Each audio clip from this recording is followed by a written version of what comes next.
कहो, तुम्हें जो कहना है। महाराज, आपके दरबार में मेरे सामने जिन दो आत्माओं को आपने उनके कर्मों का फल सुनाया है, पहले तो मैं उनके बारे में कुछ कहना चाहूंगा। वो दोनों आत्माएं मृत्यु लोक में मेरी परिचित की थी और मैं उन्हें बहुत अच्छी तरीके से जानता और पहचानता था। महाराज, पहली वो स्त्री जिसको आपने नरक भेज दिया। चित्रगुप्त जी ने भी जब आपको उसके जीवन का विवरण दिया तब उन्होंने ये कहा था कि उस स्त्री ने अपनी पूरी जिंदगी में कभी कोई पाप नहीं किया, परंतु उसने एक बड़े ही पापी व्यक्ति के साथ विवाह करने का अक्षम्य पाप किया था। उस पापी से विवाह करना, सिर्फ इतनी सी बात को आपने उसका अपराध मान लिया और उसे नरक भेज दिया। परंतु किन स्थितियों में उस स्त्री ने मजबूर होकर उस पापी से शादी की थी, इस बात को तो आपने महत्व ही नहीं दिया। ऐसी क्या परिस्थितियां थी मानव? महाराज, मृत्युलोक में वो स्त्री एक धनाढ्य परिवार से थी और बहुत ही सुंदर थी। एक पापी की उस पर नजर पड़ गई और उस पापी ने उस स्त्री को पाने के लिए उसके माता पिता का अपहरण कर लिया और बदले में यह धमकी दी कि अगर वो उससे विवाह नहीं करेगी तो वो उसकी माता पिता का हत्या कर देगा।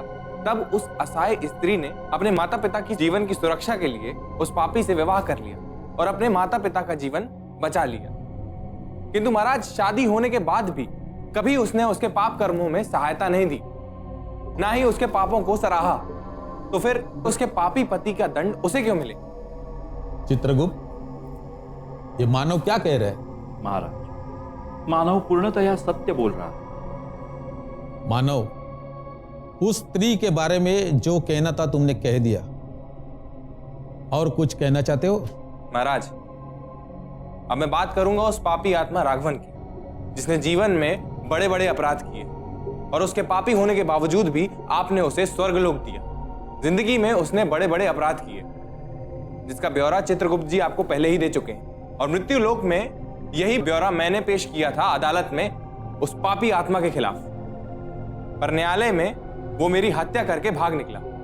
कुछ सुरक्षा कर्मियों ने उसका पीछा जरूर किया पर उसे घायल ही कर पाए और घायल अवस्था में उस पापी ने भागने का प्रयत्न किया और जाके गिरा सीधा गंगा नदी में। मानव, देवी गंगा का नाम सम्मान से ले लो। क्षमा करें महाराज, लेकिन यदि उस पापी ने अगर क्षमा की भावना से गंगा जल हाथ में लिया होता और अगर आप उसे क्षमा कर देते तो मुझे कोई आपत्ति नहीं थी। परंतु यह एक संयोग था महाराज। वो घायल अवस्था में गंगा के ऊपर बने हुए पुल से गुजर रहा था और अचानक गंगा नदी में गिर गया और मृत्यु को प्राप्त हुआ। फिर भी आपने उस पापी को पाप मुक्त कर दिया और उसे स्वर्गलोक का अधिकारी बना दिया। महाराज, अगर मृत्यु लोकवासियों को यह बात पता चल गई तो मृत्यु लोकवासी तो पाप पर पाप करेंगे और अंत में मां गंगा की गोद में जा गिरेंगे और स्वयं को पाप मुक्त करके स्वर्गलोक के अधिकारी बन जाएंगे। क्षमा करें महाराज, मानव के तर्क बड़े ही उचित प्रतीत हो रहे हैं। अब आप आज्ञा कीजिए। चित्रगुप्त, इस मानव का तर्क हमें तर्क संगत लग रहा है। उस पुरुष को स्वर्ग से निकाल के नरक में डाला जाए और उस स्त्री को नर से निकाल के स्वर्ग में डाला जाए। जो आज्ञा महाराज। दूत, महाराज की आज्ञा का पालन किया जाए। जी महाराज। ये मुझे कहाँ ले जा रहा है? मानव, तुम्हें नर्क लोक में जाकर अपने पापों का दंड भुगतना है, इसलिए तुम्हें नर्क लोक ले जाया जा रहा है। परंतु मैं तो स्वर्ग का अधिकारी हूँ। मेरी मृत्यु मां गंगा की गोद में हुआ है। चाहो तो जाकर महाराज धर्मराज से पूछ लो। यह धर्मराज महाराज का ही आदेश है मानो। देवी गंगा के स्पर्श के कारण ही तुम्हें स्वर्ग का सुख प्राप्त हुआ था। जाओ, नर्क लोक में जाकर अपने पापों के दंड भुगतो और नहीं। प्रायश्चित करो।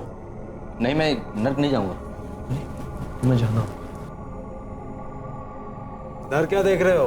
वो मेरी पत्नी है। आत्मा का किसी से कोई रिश्ता नहीं होता। चलो हमारे साथ।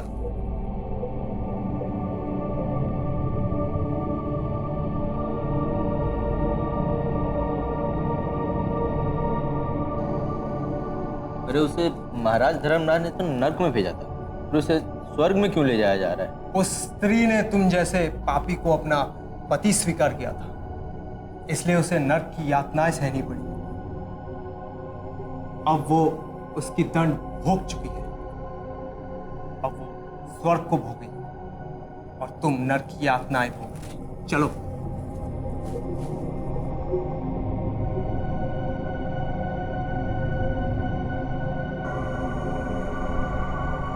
जाइए देवी, स्वर्गलोक में प्रस्थान कीजिए।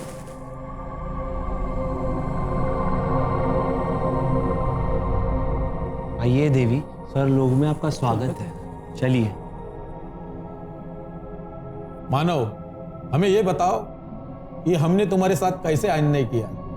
महाराज, जैसा कि चित्रगुप्त जी ने आपको बताया होगा, मृत्युलोक में एक उच्च न्यायालय में वकील हुआ करता था और न्यायालय मुझे जो भी आदेश देता था मुझे उसका पालन करना होता था। न्यायालय मुझे जिस भी व्यक्ति के मुकदमे लड़ने के लिए कहता था, मुझे वो मुकदमे लड़ने पड़ते थे। सत्य और असत्य का ज्ञान मुझे नहीं था, क्योंकि मेरे पास दिव्य दृष्टि की शक्ति नहीं थी महाराज। इसलिए मेरे कारण कुछ दोषियों को दंड तो मिल जाता था, लेकिन कभी कभी मेरे ही कारण निर्दोष मानवों को भी दंड भुगतना पड़ता था महाराज। इसलिए वो सारे अपराधों का दोषी मैं अपने आप को नहीं मानता, क्योंकि वो सारे अपराध तो संयोगवश हुए थे महाराज।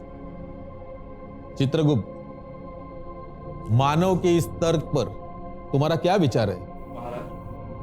मानव बिल्कुल सत्य वचन कह रहा है।